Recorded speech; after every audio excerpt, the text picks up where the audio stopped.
আসসালামু আলাইকুম। আল্লাহর প্রিয় আমল দ্রুত ইফতার করা। আজ সে বিষয় নিয়ে আমরা কথা বলবো। সূর্যাস্তের পর দেরি না করে দ্রুত ইফতার করা সুন্নাত। রোজা রাখার সময় শেষ হওয়ার পর অর্থাৎ সূর্যাস্তের পর কিছু খেয়ে রোজা ভাঙ্গাকে ইফতার বলা হয়। সূর্যাস্তের পর দেরি না করে দ্রুত ইফতার করা সুন্নাত। নবীজি সাল্লাল্লাহু আলাইহি ওয়াসাল্লাম বিভিন্ন হাদিসের দ্রুত ইফতার করাকে গুরুত্ব দেওয়া হয়েছে। সাহল ইবনে সাদ থেকে বর্ণিত, আল্লাহর রাসূল সাল্লাল্লাহু আলাইহি ওয়াসাল্লাম বলেন, মানুষ যতক্ষণ তাড়াতাড়ি ইফতারি করবে ততক্ষণ পর্যন্ত কল্যাণের মধ্যে থাকবে। সহিহ বুখারী 1957 নম্বর হাদিস। আরেকটি বর্ণনায় আল্লাহর রাসূল সাল্লাল্লাহু আলাইহি ওয়াসাল্লাম বলেন, আল্লাহ তাআলার কথা বর্ণনা করেছেন।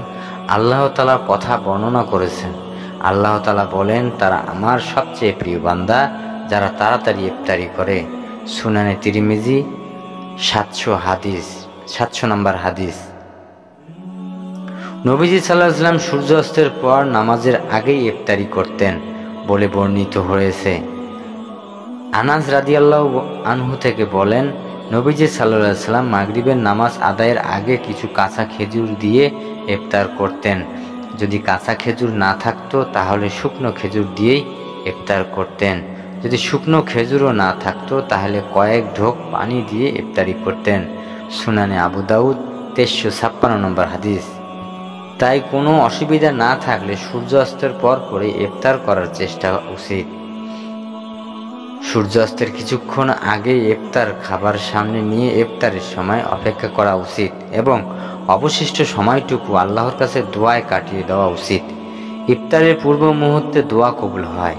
হাদিসে আল্লাহর রাসূল সাল্লাল্লাহু আলাইহি ওয়াসাল্লাম 3 ব্যক্তির কথা উল্লেখ করেছেন যাদের দোয়া ফিরিয়ে দেওয়া হয় না।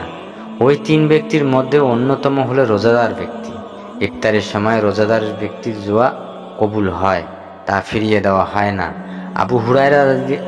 আবু হুরায়রা রাদিয়াল্লাহু থেকে বর্ণিত, তিনি বলেন, আল্লাহর রাসূল সাল্লাল্লাহু আলাইহি ওয়াসাল্লাম বলেছেন, 3 ব্যক্তির দোয়া ফিরিয়ে দেওয়া হয় না। 1. ইফতারের সময় রোজাদারের দোয়া। 2. ন্যায়পরায়ণ শাসকের দোয়া। 3. মাজলুমের দোয়া আল্লাহ তাআলার মেঘমালার উপর উঠিয়ে নেন এবং তার দোয়ার জন্য আকাশের দরজা খুলে দেওয়া হয়। আল্লাহ তাআলা বলেন, আমার ইজ্জতের কসম, নিশ্চয়ই আমি তোমাকে সাহায্য করব, কিছু সময় দেরি হলেও। সুনানে তিরমিজি। আরেকটি হাদিসে এসেছে, রোজাদারের দোয়া আল্লাহর কাছে এত প্রিয় যে আল্লাহ তাআলা রমজানের সময় ফেরেশতাদের উদ্দেশ্যে ঘোষণা করেন, রমজানে তোমাদের আগে দায়িত্ব মওকুফ করা হলো এবং নতুন দায়িত্ব আদেশ করা হলো। তা হলো, আমার রোজাদার বান্দারা যখন কোনো দোয়া মোনাজাত করবে তখন তোমরা আমিন আমিন বলতে থাকবে। নবীজি সাল্লাল্লাহু আলাইহি ওয়াসাল্লাম ও সাহাবায়ে কেরাম ইফতারের পূর্ব মুহূর্তে দোয়া করতেন। ইবনে আবি মুলাইকা রাহমাহুল্লাহ বলেন, আমি আব্দুল্লাহ ইবনে ওমরকে রাদিয়াল্লাহু আনহু ইফতারের সময় দোয়া করতে শুনেছি, অর্থাৎ, হে আল্লাহ, আমি আপনার সেই রহমতের ওসিলায় প্রার্থনা করছি, সব কিছুর উপর পরিব্যর্ত আপনি আমাকে ক্ষমা করে দিন। সুনানে ইবনে মাজাহ।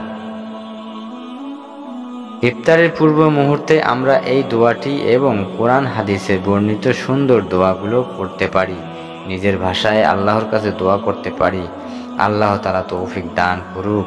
আমিন। জাযাকাল্লাহু খায়র।